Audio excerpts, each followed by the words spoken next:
മലയാളക്കര ഏറെ പ്രതീക്ഷയോടെ കാത്തിരിക്കുന്ന ചിത്രമാണ് എമ്പുരാൻ. ഓൺലൈനിലും ഓഫ്ലൈനിലും എമ്പുരാൻ മാത്രമാണ് ഇപ്പോൾ ട്രെൻഡായി നിൽക്കുന്നത്.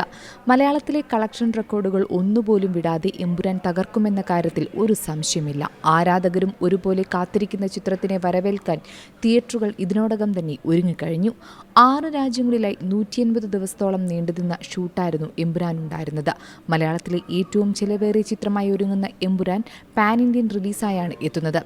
ഐമാക്സ് ഫോർമാറ്റിലെത്തുന്ന ആദ്യ മലയാള ചിത്രം കൂടിയാണ് ഇത്.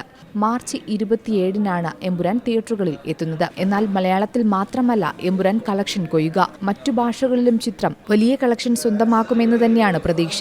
ഇപ്പോഴിതാ തമിഴ്നാട്ടിലും ഗോകുലം തന്നെയാണ് എമ്പുരാന്റെ വിതരണമെന്ന് പുറത്തുവരുന്ന റിപ്പോർട്ടുകൾ. എമ്പുരാനിൽ നിന്ന് ലൈക്ക പൂർണ്ണമായും പുറത്തായിരിക്കുകയാണ്. നിർമ്മാണ പങ്കാളിത്തത്തിൽ നിന്ന് ലൈക്ക പിന്മാറിയെങ്കിലും തമിഴ്നാട്ടിൽ വിതരണം ഏറ്റെടുക്കുമെന്ന് ആരാധകർ പ്രതീക്ഷിച്ചിരുന്നു. എന്നാൽ തമിഴ്നാട് വിതരണത്തിലും ലൈക്ക ഭാഗമാകുന്നില്ല. ശ്രീ ഗോകുലം മൂവീസ് തന്നെയാണ് എമ്പുരാൻ തമിഴ്നാട്ടിൽ എത്തിക്കുന്നത്. ലൈക്ക പിന്മാറിയതോടെയാണ് എമ്പുരാന്റെ നിർമ്മാണ പങ്കാളിത്തത്തിലേക്ക് ഗോകുലം മൂവീസ് എത്തിയത്. ലൈക്ക പ്രൊഡക്ഷൻസും ആശീർവാദ് സിനിമാസും തമ്മിൽ അഭിപ്രായ ഭിന്നത രൂക്ഷമായപ്പോഴാണ് ശ്രീ ഗോകുലം മൂവീസിന്റെ ഉടമ ഗോകുലം ഗോപാലന്റെ ഇടപെടൽ ഉണ്ടായത്. ലൈക്ക പിന്മാറുകയാണെങ്കിൽ അവർക്ക് ആവശ്യമായ നഷ്ടപരിഹാരം നൽകി എമ്പുരാൻ ഏറ്റെടുക്കാമെന്ന് ഗോകുലം ഗോപാലൻ ആശീർവാദ് സിനിമാസിനെ അറിയിക്കുകയായിരുന്നു. ഇതുമായി ബന്ധപ്പെട്ട് കണ്ണൂരിൽ വെച്ചാണ് ആദ്യ ചർച്ച നടന്നത്. എമ്പുരാന് വേണ്ടി ഇതുവരെ ചെലവഴിച്ച 70 കോടിക്ക് പുറമെ നഷ്ടപരിഹാരവും ലൈക്ക ആവശ്യപ്പെട്ടിരുന്നു.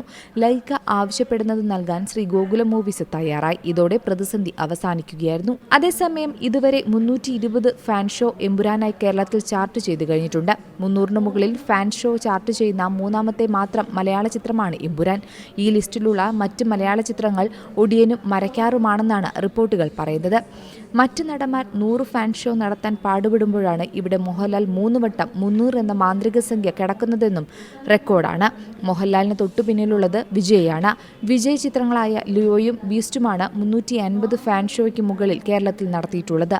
എമ്പുരാൻ ആദ്യ ദിനം 500-ന് മുകളിൽ ഫാൻ ഷോ നടത്താൻ സാധ്യതയുണ്ടെന്നാണ് നിലവിലെ കണക്കുകളും പറയുന്നത്.